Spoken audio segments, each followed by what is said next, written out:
सफला एकादशी व्रत कथा। पद्म पुराण के अनुसार एक बार एक राजा थे जिनका नाम महिष्मान था। वे चंपावती नगरी के राजा था। उनके 5 पुत्र थे। उनका सबसे बड़ा पुत्र था लुम्भक, जो चरित्रहीन था। वह हमेशा ही देवताओं की निंदा करता था, साथ ही मांस भक्षण जैसे गलत कार्यों में लिप्त रहता था। राजा अपने बेटे के इन सभी कार्यों से काफी परेशान था। उसने अपने बड़े बेटे को राज्य से बाहर निकाल दिया। ऐसे में वो जंगल में जाकर रहने लगा। इस दौरान पौष मास के कृष्ण पक्ष की दशमी की रात्रि आई।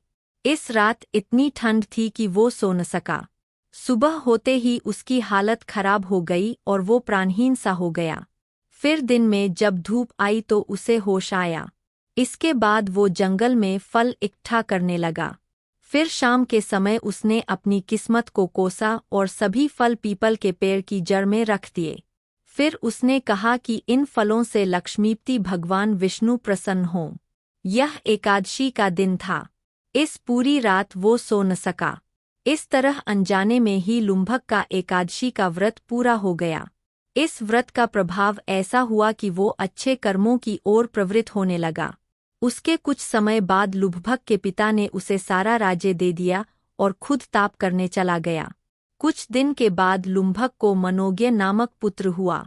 बाद में जाकर राज्यसत्ता सौंप कर लुम्भक खुद विष्णु भजन में लग गया और मोक्ष प्राप्त करने में सफल हो गया।